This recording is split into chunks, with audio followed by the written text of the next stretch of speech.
विद्यादिसागर सुधी गुरु है हितैषी शुद्धात्म में निरत नित्य हितोपदेशी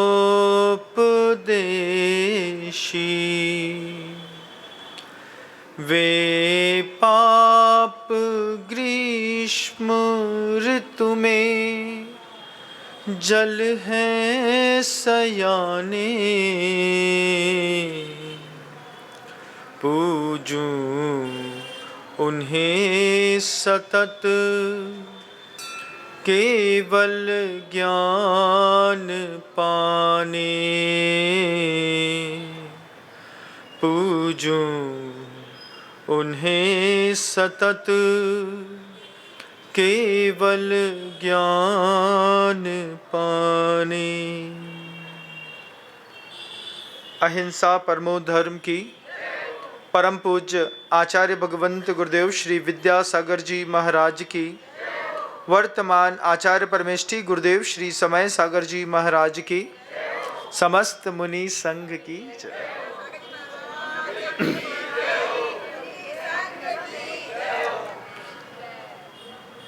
12-13 साल का लड़का था। घर के अंदर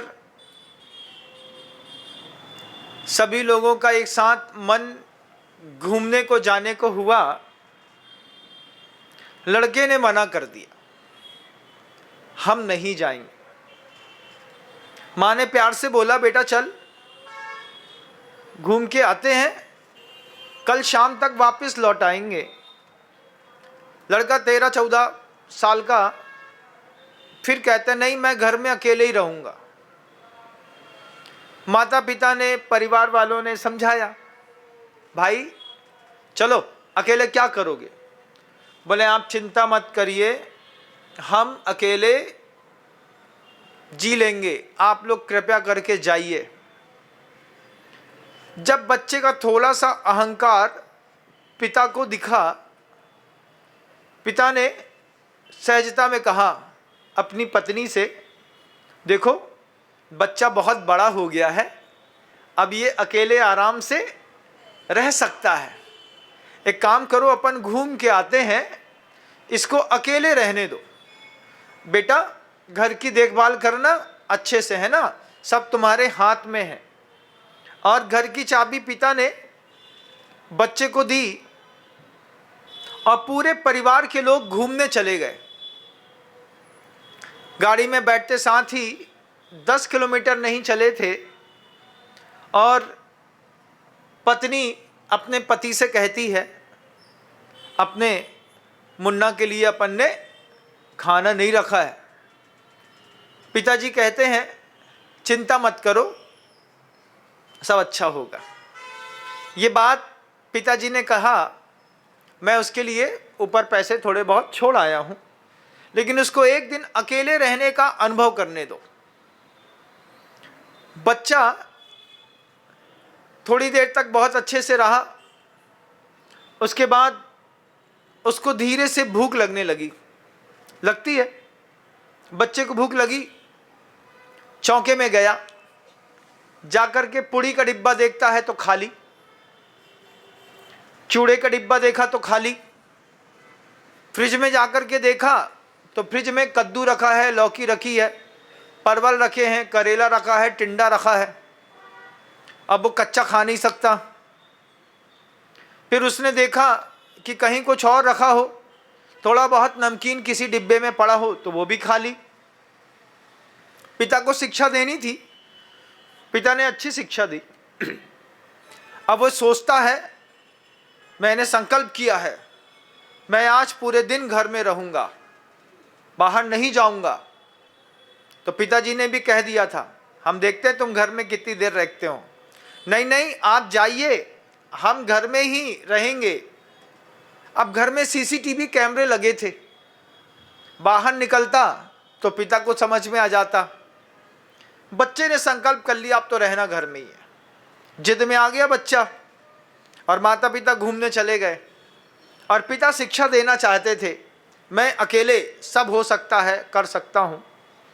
बच्चे को भूख लगी, 10 सवा 10 बजे होंगे, पेट कुलबुल कुलबुल करने लगा। पोहा देखा तो पोहा भी खत्म, अब कुछ दूसरी चीज़ नहीं। अचार रखा हो तो थोड़ा सा अचार चाट ले, वो भी नहीं। नमक है, मिर्ची है, धनिया है, जीरा है, मसालदानी रखी है, फ्रिज में सब्जियां रखी हैं, लेकिन कहीं और कुछ व्यवस्था नहीं। अब उसका दिमाग नहीं चला, घूमते घूमते घूमते स्टोर रूम में पहुंचा। स्टोर रूम में पहुंचा तो जैनियों के यहाँ साल भर का गेहूं एक साथ खरीद करके रख लेते हैं। अब वहाँ पर 2 कुंटल गेहूं पड़ा था। अब उसने कहा, इसी से माँ खिलाती थी, तो उसने एक डिब्बा गेहूं निकाल लिया। अब एक डिब्बा गेहूं निकाला, बाहर आकर के देखता है गेहूं में मिट्टी लगी है, फिर उसमें घास फूस भी पड़ी हुई है, उसके तिनके रखे रहते ना, वो तिनका भी गेहूं में है। उसने थाली में गेहूं निकाला, गौर से देखा। पहले तो मन हुआ कि साबुत ही खा लें, गेहूं सीधे खा लो। आप गेहूं सीधे खा के पेट भर सकते? आप भर सकते? कोई भी? गेहूं से ही पेट भरा जाता है ना? हाँ महाराज, पेट तो गेहूं से ही भरा जाता है, लेकिन आप सीधे गेहूं को नहीं खा सकते। उस गेहूं को एक प्रक्रिया से गुजरना पड़ता है। उस प्रक्रिया से गुजरने पर उसमें जीवनी शक्ति पैदा होती है। नहीं तो अगर आपने सादा साबुत गेहूं पेट में खा लो, कभी मुंह में खा के देखिएगा, सबने बचपन में प्रयोग किए होंगे। घर में 2-4 दाना गेहूं खाए, मुंह में चबाने लगे, अब चबाते चबाते सलाइवा बना, अब वो उसी में लस लस लस तो हो रहा है, अब गले के अंदर नहीं घुसता। अब माँ ने दिया कान के अंदर, अंदर कर अंदर कर। अब क्या करें? पानी पी करके बड़ी मुश्किल से 10, 20, 25 दाना गेहूं मुंह के अंदर जाएगा। और अगर उसको पीस दिया जाए तो महाराज फिर तो 1 पाव भी 1.5 पाव भी चला जाए तो कोई बड़ी बात नहीं, लेकिन साबुत गेहूं नहीं खा सकते। बच्चे ने सोचा भूख लगी है, घर में कुछ है नहीं, साबुत गेहूं ही खा लेता हूँ। साबुत गेहूं उठाया तो उसमें मिट्टी लगी थी। उसने गेहूं को थाली में लिया, थाली में गेहूं लेकर के सबसे पहले जितने भी हल्के हल्के उसके ऊपर के छिलके थे, छिलके अलग किए। उसने गौर से देखा, पत्थर हैं, पत्थर अलग किए, कंकड़ अलग किए। उसके बाद देखा कि इसमें मिट्टी लगी है। माँ बिना गेहूं धोई चली गई। तो फिर उसने पानी में गेहूं धो दिया। भूख लगी है, मरता क्या ना करता, अकेले रह लेंगे। अब गेहूं को धो दिया। अब धोने के बाद गेहूं सीधे मिक्सी में पीस नहीं सकते, पहले उसको सुखाओ। सुखा दिया। सुखाते सुखाते दिन का 2:30 बज गया।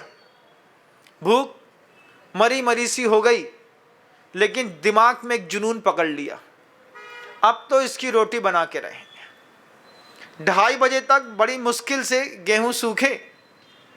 अब वो सोचता है कि कैसे बनाई जाती है, अब कुछ आता हो तो करे, कभी कुछ बच्चों ने सीखा हो और आपने सिखाया हो तो। आपने सिखाया बच्चों को? 7th क्लास की बच्ची को रोटी बनाते आना चाहिए।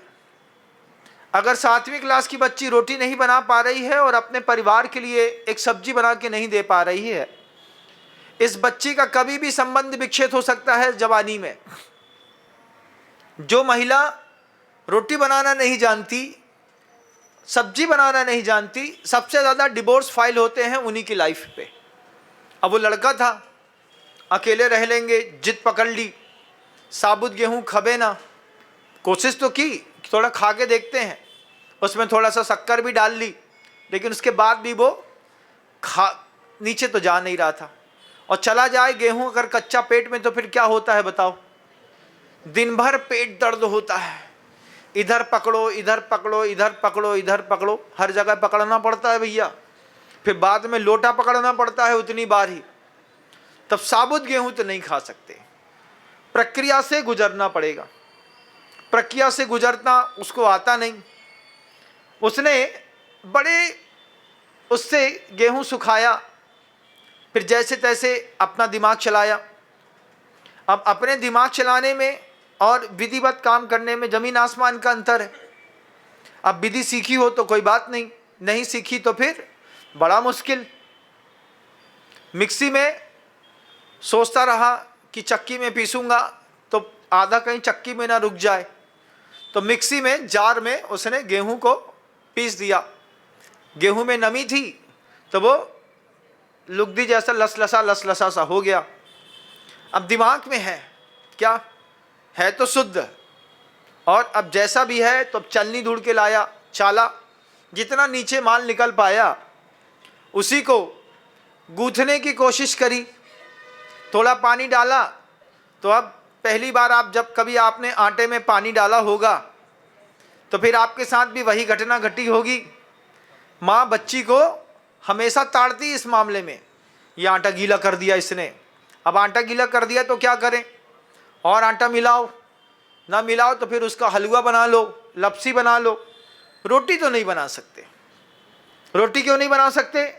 क्योंकि उसको बनाने के लिए जितना मुलायम आटा चाहिए, फिर ऐसा भी नहीं कि आटे की रोटी बनाई और आटा तुरंत लग जाए। उसको गूंथने के बाद उसको थोड़ी देर छोड़ना पड़ता है। छोड़ने के बाद वो फूलता है, फूल करके उसकी शक्ति बढ़ती है और मादकता घटती है। उसके बाद चावल का परथन होता है। काहे का होता है परथन, समझते हैं? उसमें थोड़ा सा स्वाद आता है परथन के कारण। तो पूरा पीसने के बाद थोड़ा सा ऊपर से डाल करके जब महिला चलाती है तो बेलन सही तरीके से चलता है परथन के चक्कर में, नहीं तो आटे में बेलन चिपक जाए। तो पहले के ज़माने में चावल का परथन होता था। कभी एक आध दिन रोटी चावल के परथन के साथ बना के देखिएगा। चावल को पीस लिया चिकना बिल्कुल, और उसमें रोटी का परथन जैसा लगा करके जब आप बनाएंगे तो फिर जितनी वो गोरी और जितनी साफ सुथरी दिखेगी, ऐसी तुम्हारे घर की रोटियां ना दिखेंगी। बिल्कुल सफ़ेद दिखती है फिर, क्योंकि ऊपर से चावल का परथन उसी में समा गया है। उसको खाने का टेस्ट ही अपने आप में अलग होता है। लेकिन ज़माना बदल गया, हाईटेक ज़माना, जल्दीबाजी वाले लोग वे बोले अब कौन चावल का परथन बनाएगा, आटे को डालकर आटे में पीसा बना दिया, तो तुम्हारी रोटी से स्वाद भी चला गया। अब उस बेचारे को तो कुछ आता नहीं, जैसे तैसे उसने सोचा आधा किलो गेहूं है तो आधा किलो पानी तो लग ही जाएगा, और आधा किलो गेहूं के पिसे आटे में आधा किलो पानी डाल दिया, गए काम से। अब वो सोचता है ये माँ तो रोज करती थी, हमसे नहीं हो रहा है। भूख बढ़ती जा रही है, बढ़ती जा रही है, बढ़ती जा रही है, और बच्चे से कुछ आता जाता है नहीं। पिता भी जानते थे आज इसके साथ कुछ अलग होने वाला है, और पिता चाहते थे कि एक बार इसके साथ अलग हो जाए फिर इसको हर चीज़ समझ में आएगी। और नीतिकार भी कहते हैं अदुख भावितम ज्ञानम छीते दुख सन्निधौ। सुख में रखो अपने बच्चों को बहुत ज़्यादा, एक दिन का दुख नहीं झेल पाते और नीचे अपने आप को बैठा देते हैं। हम लोग बीना बारा में थे, जंगल जाना पड़ता था 1 किलोमीटर, तो रास्ते में छोटे छोटे बैल, सांड, नटवे, भैंसियाँ, ये सब बहुत समूह में निकलते थे। उसमें छोटे छोटे नटवे होते थे। नटवा समझते हैं? बछड़ा होता है ना, बछड़ा, तो वो बछड़ा भी नहीं रह जाता और बड़ा भी नहीं होता, दोनों के बीच की स्थिति रहती है, उसको नटवा कहते हैं। उछलता बहुत है और काम में कुछ आता नहीं। तो वो नटवे के गले में उसको बैल बनाना था और किसान को बैलगाड़ी में लगाना था, जोतना था। तो नटवे के गर्दन में एक मोटी लकड़ी को 20 से 2 करके लटका दिया। लटका देने पर गर्दन नीचे लटक गई। अब वो गिराना भी चाहे तो लकड़ी गिरती नहीं है। क्या किया, थोड़ा सा वजन रख दो नटवे के गर्दन में, नटवा धीरे धीरे विनीत हो जाता है।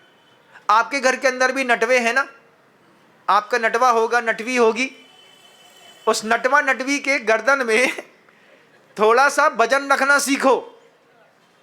किसी भी उम्र का नटवा और नटवी हो, उछलते तो ज़्यादा हैं और कुछ काम दे दो तो फैल जाते हैं, हमसे नहीं होता है, तुम ही जानो, तुम्हारा काम जानो, हम क्या काम करने के लिए पैदा हुए हैं। तो भैया आज नहीं तो कल वो जो तुम्हारा नटवा है और जो तुम्हारी नटवी है वो आज नहीं तो कल बैलगाड़ी में जोती जाएगी। जब जोतेगी और नटवी बैठ जाएगी, मम्मी हमसे नहीं बनता रोटी बनाते, तो क्या करेंगे ससुराल वाले, क्या बोलेंगे, तुम्हारी माँ ने तुमको क्या सिखाया। तो बचपन में आपके घर के अंदर किसी भी उम्र का नटवा हो, उस नटवे की उम्र 8 साल से ऊपर की हो गई हो, उसके गर्दन में वजन रखना शुरू करो, थोड़ा थोड़ा झुकना शुरू करता है। अब वो भी नटवा था, उसके पिता जानते थे कि ये ऐसे नहीं मानेगा, इसको एक दिन का स्वतंत्रता तो देनी पड़ेगी। और एक दिन की स्वतंत्रता दी और घर का पहले से पूरा भोजन गायब कर दिया। अब वो बच्चा सोचे, आधा किलो गेहूं में आधा किलो पानी मिला दिया, अब वो बिल्कुल लपसी जैसा ऐसा ऐसा लगे। अब सोचता है वो कि इसको मैं पका लूँ, तो कढ़ाई उठाई, कढ़ाई उठा के उसको डाली, उसमें खदबद खदबद करने लगा, नमक मिर्ची निकाली तो वो उसी में डाल दिया। बोले अरे कुछ तो पेट भरेगा, माँ अभी तो तवा में गरम करती थी, मैं कढ़ाई में गरम कर लेता हूँ। गरम करने की कोशिश करी तो उसकी लेई बन गई। लेई समझते हैं, ये पतंग वगैरह जब चिपकाते हैं ना तो आटे की लेई बनाते थे। वो आटे की लेई अब उबल रहा है आटा, उबलते उबलते उबलते उसका पानी सूख गया, वो खदबद होकर के उसी में जम गया। अब उसे को निकालो तो बढ़िया न्यूज़पेपर होता था, उसकी 1 इंच की पट्टी बनाते थे बचपन में, फिर चावल के थोड़े दाने से और नहीं तो आटे की लेई बना करके उसको बढ़िया चिपकाते थे, फिर पतंग उड़ाते थे, खूब ऊपर उड़ती थी। तो वो लेई बन गई उसके हाथ में, उसमें नमक मिर्ची जीरा धनिया मसाला सब डाल दिया। अब उसको लगे कि भाई ये खाने लायक है कि नहीं, अब अपने हाथ की चीज़ बनी है तो थोड़ा खा करके भी देख लेते हैं। अब खा के देखे तो यहाँ से वो नीचे ना उतरे, बेचारा परेशान, पूरा दिन गुजरा वैसे ही। पिता भी संकल्पी थे, एक दिन का तो अनुभव मिलना चाहिए। किस चीज़ का अनुभव मिलना चाहिए कि तुम आज जहाँ पर खड़े हो उस स्थान पर पहुँचने के लिए कितने साधनों की आवश्यकता होती है। साधन साध्य विज्ञानम अनुमानम, हमारे यहाँ एक सूत्र है, साधन और साध्य का विज्ञान दोनों पता होना चाहिए। आपके बच्चों को भी आपको भी साधन का विज्ञान पता होना चाहिए, साध्य का विज्ञान भी पता होना चाहिए। बच्चा साधन के विज्ञान से भी अनभिज्ञ है, साध्य के विज्ञान से भी अनभिज्ञ है। अब भी पूरे पेट में कुलबुल कुलबुल करे और गेट से बाहर निकलने की कोशिश करे तो सामने सीसीटीवी कैमरा, कैमरे में पिताजी की पकड़ में आ रहे हैं हम, वहाँ से वो दिख रहा है कि पिताजी हमको देख रहे हैं, तो हम गए नहीं।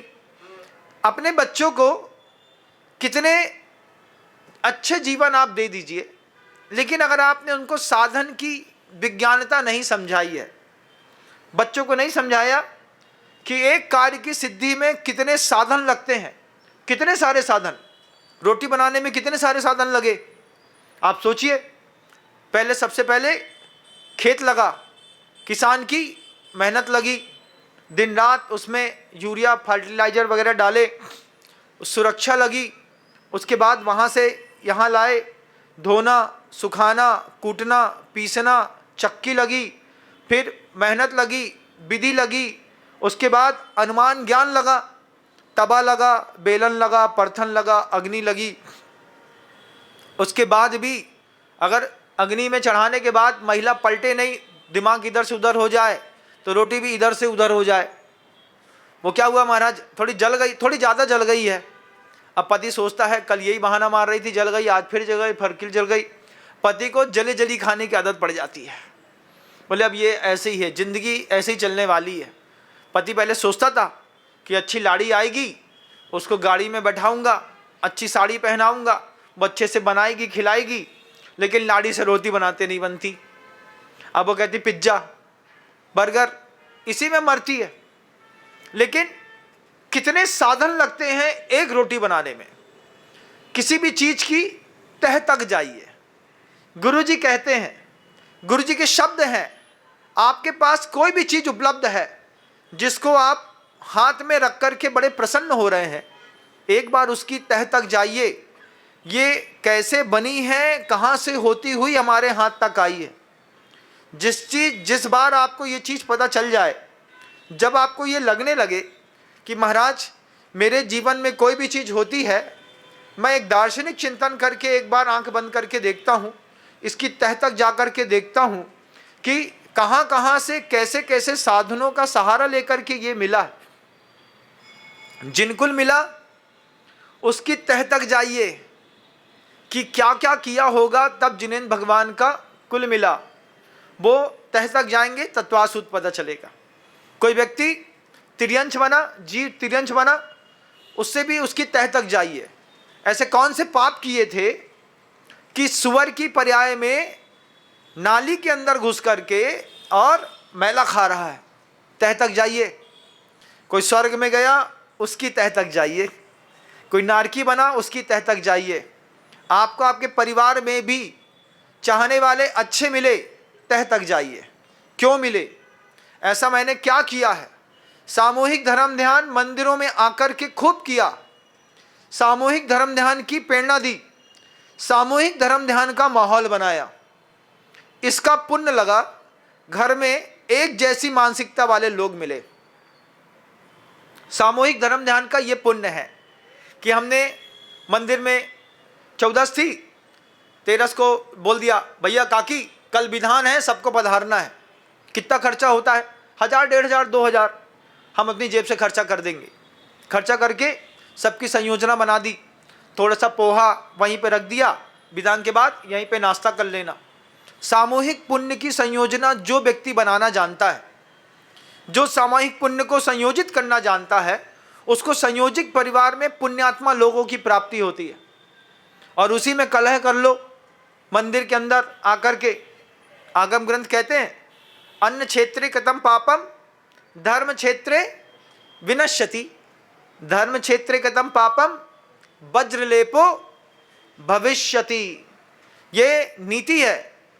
किसी दूसरे क्षेत्र में कोई पाप किया हो तो धर्म क्षेत्रे विनश्यति, मंदिर में आकर के, महाराज के पास आकर के आहार दान दे करके आप उसका नष्ट कर सकते हैं। लेकिन यहीं पर पाप हो जाए, मंदिर में भगवान का अभिषेक करते करते सामने वाले के ऊपर दृष्टि चली जाए, क्या है, शत्रु है हमारा, आज हम दोनों ने एक साथ बोली ली है, अब कुड़ते रहो। कुड़ते कुड़ते कुड़ते कुड़ते अभिषेक शांति धारा कर ली, किसी ने आपकी थाली उठा करके नीचे रख दी, आपका दिमाग भनभना गया।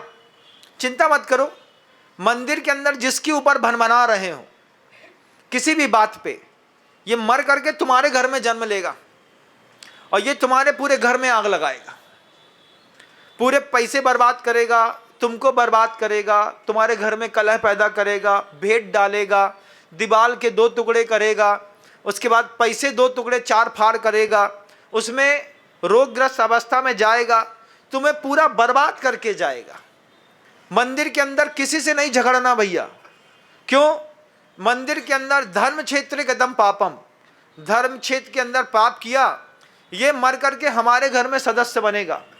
महाराज अब तो हमारी कोई लड़का पैदा करने की ताकत ही ना बची, कोई बात नहीं, तुम्हारे लड़के की तो बची, तुम्हारे लड़के का लड़का बन करके आएगा, फिर नाती छाती चढ़ेगा, नाती चढ़े छाती, और छाती में चढ़ करके जब ठूसा मारेगा तब तुमको लगेगा कि हमारे नाती ने हमारी जिंदगी बर्बाद कर दी।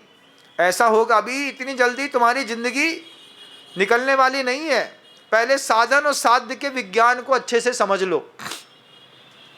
घर के अंदर एक जैसी धार्मिकता वाले लोग मिल जाएं, माँ ने कह दिया आलू प्याज का हमने त्याग किया, तो परिवार के लोग भी बोलें आज से अपने पूरे परिवार में आलू प्याज का त्याग है। समझना तुम लोगों ने पूर्व भाव में कहीं मिल करके धर्म ध्यान किया था, इसलिए आज दोबारा घर के अंदर धर्म ध्यान कर पा रहे हैं। और नहीं तो माता पिता आलू प्याज के त्यागी 7 प्रतिमाधारी, लड़का बोलता है बैगन भटा की सब्जी के बिना मेरा काम नहीं बनने वाला, मुझे सुबह चाहिए शाम चाहिए। तो स्त्री आकर के कहती है हमसे, महाराज मेरी तो 5 प्रतिमा के व्रत हैं और इसके लिए मुझे आलू की सब्जी बना करके देनी पड़ती है। हम भी कहते हैं पूर्व भाव में मंदिर में किलकिल करी होगी, मंदिर में किलकिल करी, अब तुम्हारे घर के अंदर तुम्हारे धर्म में किलकिल किलकिल किलकिल पड़ रही है। महाराज हमारे घर में कोई भी छना पानी नहीं पीता, हम ही भर पीते हैं।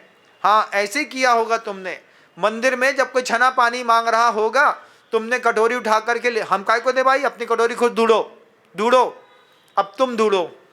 हर क्रिया की प्रतिक्रिया होती है। रिवेंज का पार्ट 2 तो आपने देख ही लिया होगा, धुरंधर का दूसरा भाग देख लिया ना। अब यही घटना आपके घर के अंदर घटने वाली है। बोले क्या महाराज, धुरंधर हमारे घर के अंदर? हाँ वही जमील सियानी जो भी हैं, उसके साथ जब उसको वो 3 5 7 टुकड़े करेगा तो कोई और नहीं करेगा, आपको आपके परिवार के लोग करेंगे। आपके घर के अंदर जितनी भी आपके दिमाग में छेदन भेदन करने की शक्ति है आपके परिवार के लोगों के पास है। तुम नरक जाओगे अपने परिवार के लोगों के निमित्त के कारण, तुम स्वर्ग भी जाओगे तो उसमें सहयोगी बनेगा तुम्हारा परिवार। तुम तिर्यंश बनोगे, उस तिर्यंश बनने में भी तुम्हारा परिवार सहयोगी बनेगा। आप खुद देख लो तुम्हारे मन के अंदर कैसा आर्त ध्यान हो रहा है। मायाचारी घर के अंदर बढ़ रही हो तो समझना परिवार के लोग प्रेरणा दे रहे हैं, बेटा मर करके कुत्ता बनोगे तुम। परिवार के लोग निश्चित करते हैं परिवार के लोग कहाँ जाने वाले हैं। दीर्घ कसाय, इतनी लंबी चौड़ी कसाय कब हुई थी? जब दादाजी के छोटे भैया पैदा हुए थे तब से हमारे उनके घर में झगड़ा है। और कब तक है? अभी 5 पुश्तें निकल गई महाराज। बैर में और कलह में बहुत अंतर होता है। कलह का परिणाम पीढ़ियों को भोगना पड़ता है, बैर एक आदमी के साथ होकर के निकल जाता है। आपके घर के अंदर भी कलह है कि नहीं? बोलो, है? कलह वाला घर है कि बैर वाला घर है? महाराज हमारे घर में दोनों है, बैर भी है और कलह भी है। हम अपने दादाजी की कलह का परिणाम हम भी भोग रहे हैं और अपने बैर का परिणाम भी भोग रहे हैं। संसार कैसा फंसा हुआ है ना। अब वो बच्चा बेचारा बनाना चाहता था कुछ, बन गया कुछ। पिता चाहते हैं कि इसको शिक्षा मिले, तो नीतिकार कहते हैं अदुःख भावितम ज्ञानम शीते दुख सन्निधौ। सुख में अपने बच्चों को रख दो, दुख आने पर ठुस हो जाएंगे।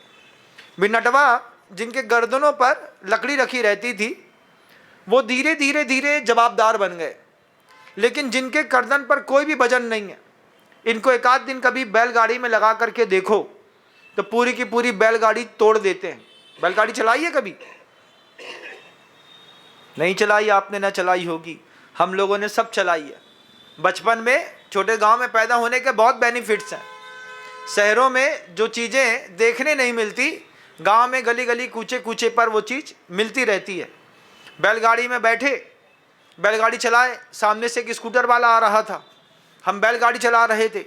हमने कहा चलाते चलाते चलाते हमने उसको खींच करके हमने उससे कहा हो हो हो हो हो हो हो हो। सामने वाले स्कूटर वाले से बैलगाड़ी टकरा गई। स्कूटर वाला हमसे चिल्ला के बोला, क्यों भाई तुमको समझ में नहीं आता? हम सामने से आ रहे थे, ब्रेक लगा लेते। तो हमने कहा भैया हमारे पास तो एक ही ब्रेक है कि हम अपने दोनों बैल से बोल दें हो हो हो हो हो हो। अब हमारा बैल हो हो ना सुने तो हम क्या करें? तुम्हारे पास तो ब्रेक है, हमारे पास ब्रेक नहीं है। आचार्य सिंह जी भी कहते थे हम भी, हमारे पास भी यही है। बैलगाड़ी चल रही हैं, बहुत सारी बैलगाड़ियां हैं, हम लोग जितने थे सब बैल ही हैं। और बैलगाड़ियाँ चलाते थे, सार्थवाही चलाता था, वो भी हो करते थे, हम लोग समझ जाते थे, कभी खींचते थे तो समझ जाते थे। अब जो बैल सार्थवाही के हाथ में ना रहे वो जुआ तोड़ देता है। वो जो गर्दन में लगा रहता है ना, उसको ऐसे फाड़ करके बाहर निकलता है, पूरी की पूरी बैलगाड़ी खराब हो जाती है। अब वही आपका घर का नटवा नटवी है, इन नटवा नटवी से कुछ ना आता है। कितनी महिलाएं ऐसी हैं जो रोज मंदिर आती हैं, भगवान से प्रार्थना करती हैं कि हमारी लड़की को ऐसा घर मिले जहां खाना ना बनाना पड़े। कितनी महिलाएं ऐसी हैं संसार की क्यों भाई, जब तुम्हारी बच्ची बड़ी हो रही थी तो तुम अपनी बच्ची को ये ना सिखा सकती थी कि भैया जमाना बदल रहा है, चाइनीज फूड के तू भी 4 आइटम बनाना सीख ले। अभी इंदौर में एक शादी हुई, बहुत अच्छे खानदानी लोग हैं, हमसे जुड़े हुए लोग हैं। तो कैसे पसंद किया, बोले भैया लड़के को चाइनीज और कॉन्टिनेंटल पसंद है, तुमसे बनाते आता है कि नहीं। तो वहाँ पर ऐसी राम मिलाए जोड़ी मिली कि सास ससुर कहते हैं हमारी लड़की को भी चाइनीज और कॉन्टिनेंटल पसंद है और ये घर में बना करके खाती है। फिर कुछ नहीं देखना, बोले बस लड़का भूखा नहीं मरेगा, दोनों कॉन्टिनेंटल खाते रहेंगे, दोनों चाइनीज खाते रहेंगे। शादी कर दी, ले करके 5 करोड़ खर्चा करके बहू घर के अंदर ले आए। हमने कहा क्या खूबसूरती है, बोलती उसको जो पसंद है इसको बनाते आता है, ये 50 साल तक दोनों आराम से जी लेंगे, क्योंकि खाने में झगड़ा नहीं। घर में पति कितना भी रुष्ट हो जाए, पत्नी से अगर अच्छा खाना बनाते बनता है तो पति कभी भी ज्यादा देर रुष्ट नहीं रह सकता, और पत्नी से अगर खाना बनाते नहीं बनता है तो फिर पति कब बाहर भग जाए, कब दूसरी ले आए, कोई भरोसा नहीं है। इंदौर में लाडो है एक, वो लाडो कहती है, बोले कोरोना टाइम पीरियड में आचार्य के सामने रह कर के 3-4-5 महीने उसको रहने का मौका मिला, दुनिया भर की चीज़ बनाना सीख गई। बोले इससे एक अच्छा बेनिफिट हुआ, शादी की बात पति गुस्सा हो और बढ़िया एक मेथी का पराठा बना करके छोंक दे करके उसके सामने रख के चले जाओ, वो अपने आप 5 मिनट में सरेंडर होकर के गर्म पराठा खा लेता है। बोलता ठीक है अब जो होता है तो संसार ऐसे ही है, चलता रहता है। और मान लो वो खाना ना मिले तो ये भी एक टेक्निक है पैसा कमाने की नहीं, घर बचाने की। बच्चियों को समझाओ खाना बनाना सीखो, पति कब्जे में रहेगा, नहीं तो फिर नारद नीतियां चलती हैं, एक कई एक मंत्रा मिल जाती है, देख कई ये दादा दशरथ तो अपने राम को सब देने वाले हैं। तो कई बन जाओगी तुम शादी के बाद। जब क्या होती है, दुनिया की सबसे बड़ी बुरी बात है, शादी कर दी, अब माँ यहाँ से बैठे बैठे वहाँ पे वाईफाई कनेक्शन दिमाग चलाती रहती है, बिल्कुल मत दबियो तुम, हम बैठे हैं, तुम चिंता मत करियो। ये सपोर्ट दे दे करके हर स्त्री ने अपनी बच्ची का पूरा घर बर्बाद किया। जिसके घर में शादी करी उसका घर भी बर्बाद किया। किसी के घर में भी डिवोर्स फाइल होता है, उसमें सबसे बड़ी भूमिका लड़की की माँ की रहती है। किसकी? लड़की की माँ की।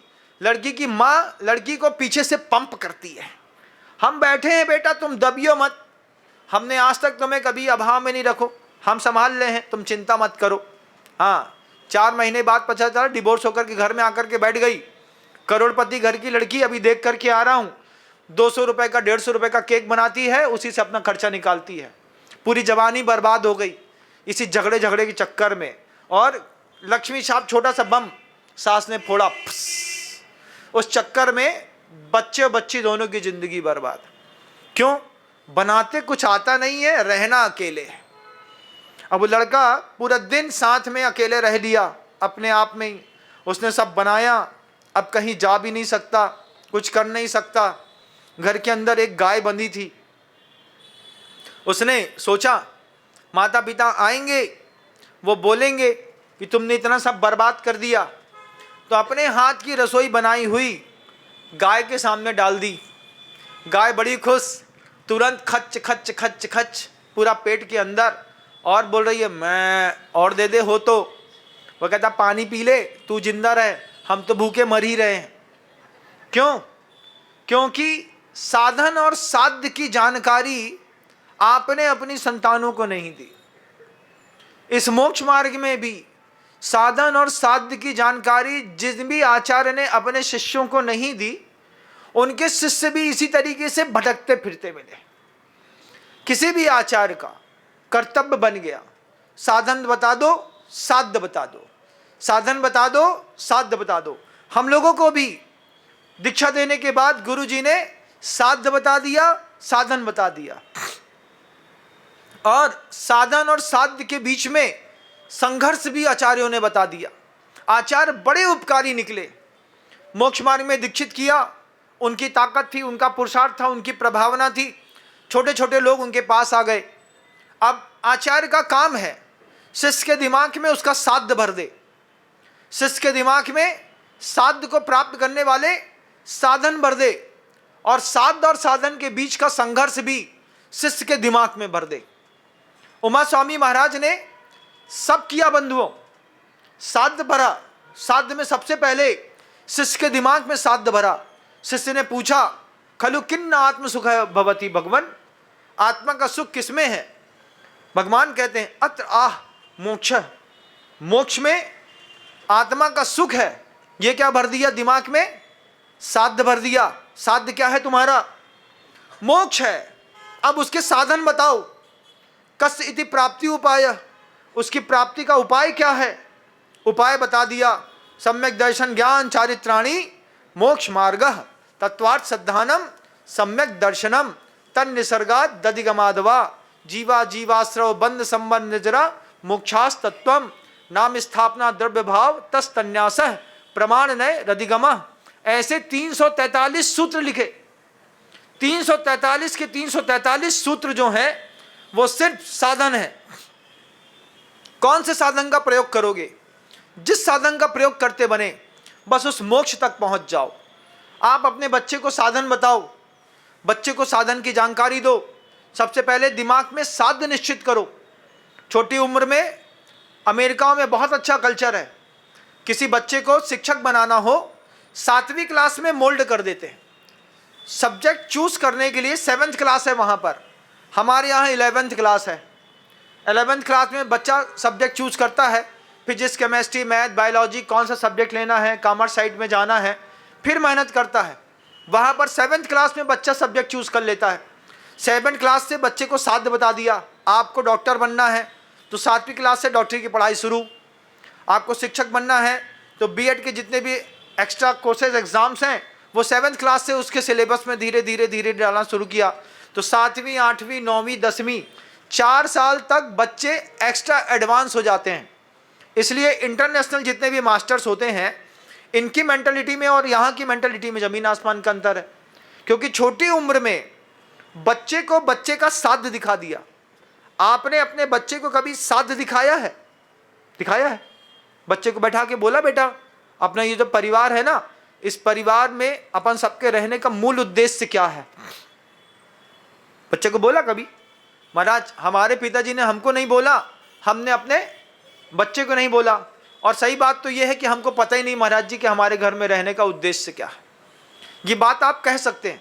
अगर आप इसमें हाँ मिलाएंगे तो फिर मुझे एक अगला रास्ता दिखेगा कि आपको भी दिखाएं कि आप अपने बच्चे को समझाओ, उससे बोलो और करके दिखाओ। तुम्हारे पिता ने तुम्हें नहीं सिखाया तो तुम भी सीखो कि तुम्हारे जीवन का कोई साध्य होना चाहिए। बस इतना ही नहीं कि सुबह शाम गैया बैल भैंस के जैसे चरने को भूसा मिला और चर गए।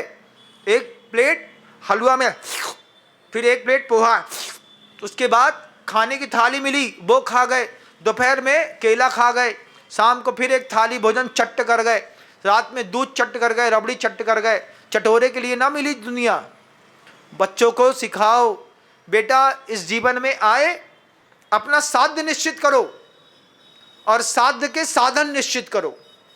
साध्य निश्चित हो गया, साधन निश्चित हो गया, उसके बाद बच्चा कहीं भी रहे आप बिल्कुल मेंटल टेंशन फ्री हैं।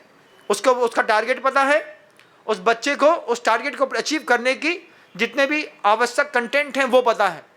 पिता निर्विकल्प है। बच्चियां बाहर जाएंगी, साध्य और साधन की जानकारी होगी, एक भी बच्ची नहीं भटकेगी। अब बच्ची को साध्य और साधन की जानकारी नहीं है, क्या है? सब एमबीए कर रहे हैं, हम भी एमबीए करेंगे। कर ले बेटा एमबीए, तू भी कर ले, बहुत अच्छी बात है। सब कोचिंग जा रहे हैं, हम भी कोचिंग जाएंगे। हाँ बेटा तू भी कोचिंग कर ले, जब सब कर रहे हैं तो कोचिंग भी जरूरत पड़ती होगी। बच्ची को एमबीए करा दिया, बच्ची को कोचिंग करा दी, बच्ची को पता नहीं है कि एमबीए क्यों किया। उसके बाद फिर बच्ची के पर निकलते हैं तो बच्ची बोलती है अब जब हमने 4 साल एमबीए किया है, सीएफए किया है, अब हम जॉब भी करेंगे। उसका साध्य था नहीं, क्योंकि आपने साध्य कभी उसको बताया नहीं। हमको भी पता नहीं था महाराज, बहुत अच्छा था, छोटा था, पिताजी ने छोटी उम्र में तय कर दिया कि लड़का दुकान संभालेगा। बड़ा एहसान किया हमारे पिताजी ने हमारे ऊपर, बहुत बड़ा एहसान। पिताजी ने कहा कि इतना अच्छे से पढ़ो कि बीजक जोड़ना सीख सको। गुणा भाग करना सीख लो, इतने अच्छे से पढ़ो कि कहाँ से देशावर से कौन से देशावर में माल आता है, ये चीज़ सीख लो। तो कम्युनिकेशन स्किल्स जो थी पिताजी ने 6 क्लास से डेवलप करना शुरू करी। 12वीं तक आते आते तो मार्केट में कब्जा कर लिया, और उसके बाद वो बिजनेस सेक्टर का पूरा दिमाग यहाँ पर आ गया। पिताजी की बड़ी अनुकंपा, क्यों? उन्होंने साध्य बता दिया, तुम्हारा साध्य तुम्हारी दुकान है। उसके बाद साधन दिखा दिए। छोटी उम्र में पिताजी साथ में, कुछ आता नहीं था, व्यापारियों के यहाँ ले जाते थे। आप कभी अपने बच्चे को व्यापारी के यहाँ लेके गए? नहीं गए महाराज, हम ही खुद ही नहीं गए, फ़ोन में काम हो जाता है। पिताजी देशावर घुमाने ले जाते थे, 8-8 किलोमीटर पैदल चलाते थे। बैठे रहो, वो धंधा कर रहे हैं, पता ही नहीं बगल में हम क्यों बैठे हैं। फिर बाद में पता चला कि सारे व्यापारियों की दुकानें याद करा दी, गलियां याद करा दी, टिकट बनाने का तरीका सिखा दिया, कैसे पैसा सुरक्षित रखा जाता है वो सिखा दिया। फिर वहाँ पे जाकर के कैसे बात करी जाती है ये देख लिया, कैसे 4 जगह क्रॉस क्वेश्चनिंग करके और फिर माल खरीदा जाता है ये सिखा दिया। सबसे बड़ी बात, अच्छे अच्छे व्यापारियों के चेहरे दिमाग में अपना चेहरा बैठा दिया, फिट। क्यों? ये किसका लड़का है? बोले ये बीडी का लड़का है। सबके ट्रेडमार्क चलते हैं ना, बीडी चलता है, डीडी चलता है, सीडी चलता है ना, चंद्र प्रकाश दुलीमल सीडी, किसी ऐसे नाम चल गए। अब किसी भी गद्दी में कहीं भी निकल जाओ, दूसरे शहर में देशावर में पहुंचे, रोड में कहीं गुटखा खाते भी मिल गए तो एक व्यापारी ने ठोक दिया, क्या सेठ जी यहाँ पे गुटखा खा रहे हो? हमने कहा लो भैया, हम ना पहचानते ये पहचानता। पिता ने कमाल किया कि नहीं? आपने अपने बच्चे के साथ कमाल किया कि नहीं? महाराज हमने कुछ भी नहीं किया। गलत बात। छोटी उम्र में बच्चे से कुछ आए या ना आए, उसको देशावर घुमाओ। देशावर घुमाने से उसकी पैठ बनती है। उसको साध्य की जानकारी दो, उसको साधनों की जानकारी दो। छोटी उम्र में सिखाया होता, कभी भी किसी भी बच्चे को अपने जीवन के लिए ज़्यादा नहीं सोचना पड़ता। आज आपकी दुकान होगी बड़ी बड़ी, आपका बच्चा वो भी बड़ा बड़ा 27-28 साल का हो गया। महाराज 12वीं तक अच्छा था, फिर 1 साल ड्रॉप किया, उसके बाद इसने सीए की तैयारी करी, सीए में 2 साल लगाए, सीए नहीं हुआ, फिर एमबीए की तैयारी करी, बीबीए नहीं हुआ, फिर उसके बाद एमबीए में 1 साल और लगा गया, गैप हो गया, लड़का 28 साल का हो गया। अब उससे बोलो बेटा तराजू उठाते बनता है? तराजू क्या होता है? ऐसे बोल रहा बेचारा। अरे हमने कहीं मती के मारे तो अपने बाप की दुकान में, किराने की दुकान में रह करके तराजू ना जानता है? बताओ कैसे काम किया जाता है, कुछ नहीं जानता। 28 साल का बच्चा आज भी आपके सामने, डैडी 500 दे दो, 1000 दे दो, 2000 दे दो। अरे घर के अंदर डेडलाइन तय करनी पड़ती भैया। किस बात की? तय करो किस उम्र के बाद अपने पिता से अपने जीवन जीने के लिए खर्चा नहीं मांगोगे। वहां पे छोटी उम्र में ही सिखा दिया था। नाना नानी के यहाँ जाओगे तो लौटते में आने जाने घूमने का पूरा खर्चा सूल करके आओगे। हमने कहा ये एक और बड़ी आफत है। सेठ पैसा देता था घर से, जाओ नाना नानी के यहाँ जाना है, जाओ ये पकड़ो 4000 पकड़ा दिए, अब ये 4000 खर्चा कर लेना, लेकिन जब लौटोगे तो पूरा खर्चा सूल करके लौटना है। अब हम वहाँ पे देशावर देख लिया है, सारी दुकानें देख ली हैं, अब हम ही के दिमाग में है कि भैया लौटते में खर्चा पूरा होना चाहिए। तो 2 झोला जब लौटे तो सामान लेके लौटे, दुकान में रखा, रखते साथ बिक करके जैसा लगा कि इसमें से 5000 निकल गए हैं। बनिया आदमी इस तरीके का होता है कि लड़के को भी खर्चा दे तो लड़के से भी खर्चा सूल कराने की प्रेरणा भी दे। लड़के को 5000 दो तो 50000 और दे दो, ये बेटा 50000 और रख लो, जहाँ भी जाना जो अच्छी चीज़ हो, दुकान में बिकने लायक हो, देशावर से खरीद के ले आना, तुम्हारे 5000 के पैसे सूल हो जाएंगे। क्या टेक्निक्स रहती थी। आज के ज़माने में तो कुछ आते ही नहीं। 28 साल का लड़का बोलता है पैसा दे दो, क्योंकि ना साधन बताया ना साध्य बताया, दोनों नहीं बताया।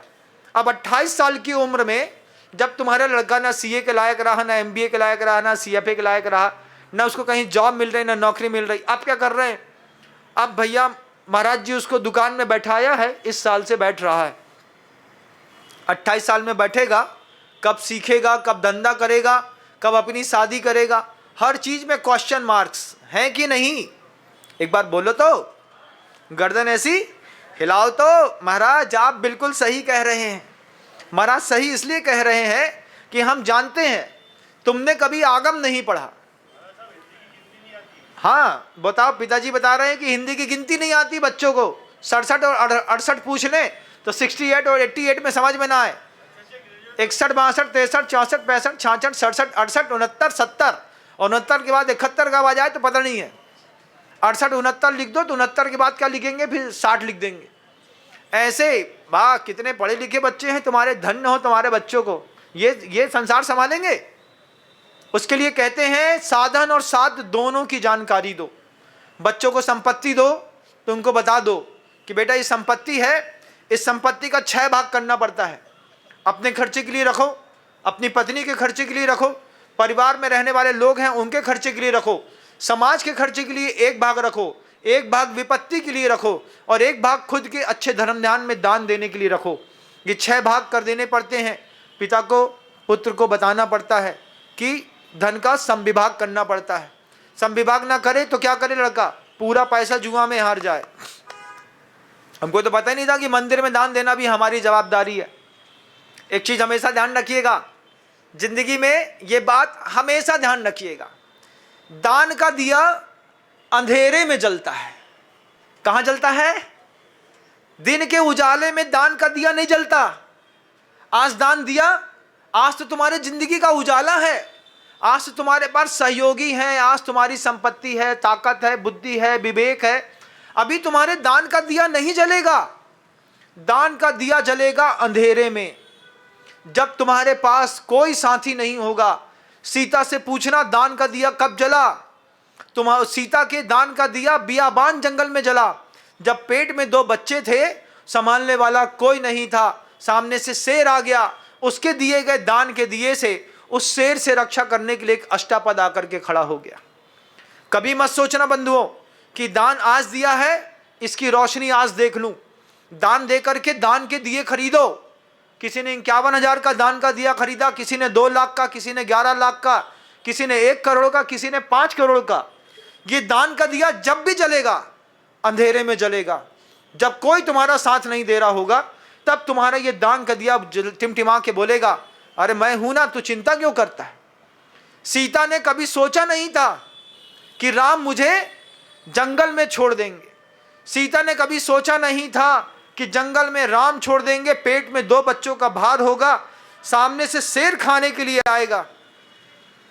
लेकिन सीता के दान के दिए ने सामने से एक अष्टापद ला करके खड़ा कर दिया। अष्टापद ने शेर को फाड़ करके 4 टुकड़े कर दिए। सीता की रक्षा हो गई। ऊपर से देव आ गए, उसको उठा करके लेकर के विद्याधर अपनी कॉलोनी में लेकर के चला गया। आराम से उसके दूसरी जगह में लव और कुश का जन्म हो गया। ये कब जला? दान का दिया कब जलता है? अंधेरे में जलता है। इसको गहराई से अपने दिमाग में रखना। जब तुम्हारे जीवन में सही में दान की जरूरत होगी ना, तब वो फलीभूत होगा। कैंसर हो गया 4th स्टेज का, और बहुत बड़े दानी थे, सबको पता है 3rd स्टेज के कैंसर के बाद बचना मुश्किल, मरना जरूरी है। 4th स्टेज का कैंसर वाला व्यक्ति ब्लड कैंसर था और दान के दिए उसके जलने शुरू हो गए। आचार्य जी ने थोड़ा सा संकेत दिया, बस एक काम करो, 4 प्रकार के आहार का रात्रि में त्याग कर दो। गुरु जी की बात मान ली। 4th स्टेज का कैंसर 17 साल तक जिंदा रहा। 58 साल की उम्र में उनको कैंसर हुआ। 73-74 साल की उम्र में देहावसान हुआ। रोज 1 गोली खानी पड़ती थी, जिंदगी बच गई। क्यों? दान का दिया विपत्ति के समय में जलता बंधुओं, दिन के उजाले में दान का दिया न जलता। अभी सोचो, महाराज अभी दान दिया है, दान दिया है, तुम्हारे जीवन का सौभाग्य, तुम्हारे जीवन का अप्रतिम सौभाग्य कि तुम्हारी बुद्धि दान में हुई। इसका दिया जलेगा, आज नहीं जलेगा। आज तुम्हें जरूरत नहीं है, जिस दिन तुम्हें जरूरत होगी, जब तुम्हारी गाड़ी ट्रक के सामने हाईवे पर 200 की स्पीड पे चल रही होगी, ब्रेक फेल होगा, तब तुम्हारी गाड़ी अचानक ब्रेक फेल होने के चक्कर में पुल से नीचे गिरेगी तो नीचे पानी नहीं मिलेगा, रेत मिलेगी। ये दान के दिए का कमाल है। दान के दिए का कमाल है। ट्रक के नीचे तुम्हारी गाड़ी घुसेगी, गाड़ी चकनाचूर होगी, तुम 4 के 4 बच करके किनारे चले जाओगे। ये दान के दिए का कमाल है। दान का दिया जरूर जलाना अपने जीवन में। जो ना जला पाया वो उससे बड़ा कोई अभागा नहीं है। बोले तेरा क्या होगा रे कालिया, तूने तो अपने जीवन में एक भी दान के दिए इकट्ठे नहीं किए। महापुरुष हैं, वे समझदार लोग हैं जो साधन और साध्य दोनों को समझते हैं। जिंदगी में जिंदा रहना हो तो दान के दिए इकट्ठे करते चलो, और उसको जलाने की जरूरत नहीं पड़ती, वो खुद जलता है। एंड टाइम में तुम्हारा दिया गया दान किस रूप में सामने आकर के खड़ा होकर के तुम्हें बचा के ले आए। नाग और नागिन को दान का दिया जलाया, पारसनाथ की रक्षा हो गई। पारसनाथ ने नाग नागिन की रक्षा करी, नाग नागिन ने पारसनाथ की रक्षा करी। आप भी अपने जीवन में दान का दिया जलाइए भाई साहब। खरीदा है कि दान किया था? नहीं चले खरीदा महाराज, हमने आज तक नहीं खरीदा। नहीं खरीदा तो अब खरीदिएगा। बात याद रखिएगा, गुरुवर कहते थे, हम सबसे कहते थे, ये दान के दिए अंधेरे में जलते हैं। आज मैं उस चीज को देखता हूं, आज गुरुजी नहीं है, लेकिन गुरुजी के दान के दिए गए जो जितने दिए हैं वो आज जल रहे कि नहीं जल रहे। एक संवाद मुझे आज भी याद है। आचार्य सिंह जी फरवरी में 8-9 फरवरी को किसी से संवाद कर रहे हैं। कोई ब्रह्मचारी बैठा है, उस ब्रह्मचारी ने पूछा है गुरुजी से, क्या आपने सब व्यवस्थाएं, आचार्य सिंह ब्रह्म ने सबको सब व्यवस्थाएं सौंप दी हैं, समय आने पर अपने आप वो सामने निकल करके आएंगे, आपको चिंता करने की जरूरत नहीं है। जनता को पता नहीं था किसके हाथ में क्या जवाबदारी आचार्य सिंह ने सौंप दी है। जनता चिंतित थी। आचार्य सिंह ने कहा, जिसको जो तैयार करना था मैंने सबको उसके योग्य दान दे दिया है, निकल करके सब धीरे धीरे सामने आएंगे। आप देखिए आचार्य सिंह जी के दान के दिए चुपचाप धीरे से गुरु जी के जाने के बाद निकल करके आ गए सामने, अपनी अपनी जवाबदारियां संभालने लगे। इधर निर्यापक श्रमण मुनि श्री अभय सागर जी महाराज अपनी जवाबदारी संभाल रहे हैं। गुरु जी के दान का दिया है आज भी जल रहा है। गुरु जी के दान का दिया भोपाल में संभव सागर जी महाराज के रूप में जल रहा है। गुरु जी के दिए गए दान के दिए मुनि श्री महासागर जी महाराज के रूप में आज भी जल रहा है। वीर सागर जी के रूप में आज जल रहा है। आज निष्कंप सागर जी के रूप में जल रहा है। विनम्र सागर के रूप में भी दान का दिया गुरु जी का जल रहा है। ये लोग हैं, कोई खरीद नहीं सकता। क्यों नहीं खरीद सकते? ये आचार्य सिंह जी के दान के दिए हैं। ये जब भी फलेंगे अंधेरे में काम आता है दान का दिया। अपने दिमाग में ये बात रखिएगा और बच्चों को साधन और साध्य की जानकारी जरूर दीजिएगा। एक बार अपने आप से पूछिए, क्या मुझे अपने जीवन का साध्य पता है? खाया खोया बह गया, सुबह रोज उठते हैं, जिंदगी सुबह होती है शाम होती है, जिंदगी यूं ही तमाम होती है। हम इसके लिए धरती पर आए नहीं थे। हमारी माता ने गर्भ संस्कार तुम्हारी रोटी खाने के चक्कर में नहीं कराया था, तुमको गंदोदक लगाया था ये सोच करके कि कभी तुम भी एक गंदोदक देने वाला पैदा कर सको। एक मुनि पैदा करो, गृहस्थ जीवन में रहने वाले लोगों, एक साधु पैदा करो। तुम मुनि नहीं बन पाए, तुम्हारी पत्नी आरिका नहीं बन पाई, संतान में ऐसा सद्गुण भरो कि ये मार्ग को चलाने के लिए एक शेर दिल शेर पालो। घर के अंदर कुत्ते नहीं पालो, कुत्ते पालने से कुछ होता नहीं। एक ऐसा लड़का पैदा करो जो शेर दिल हो, मार्ग में चल सके, निर्दोष व्रतों का पालन कर सके और जीवन धन्य कर सके। आप सबको भी साधन साध्य की जानकारी हो, आप सबको भी दान के दिए की जानकारी हो, आप सबको आपकी खुद की जानकारी हो। ऐसी भावनाओं के साथ शब्दों को विराम देता हूँ। गुरुदेव श्री विद्यासागर जी महाराज की जय।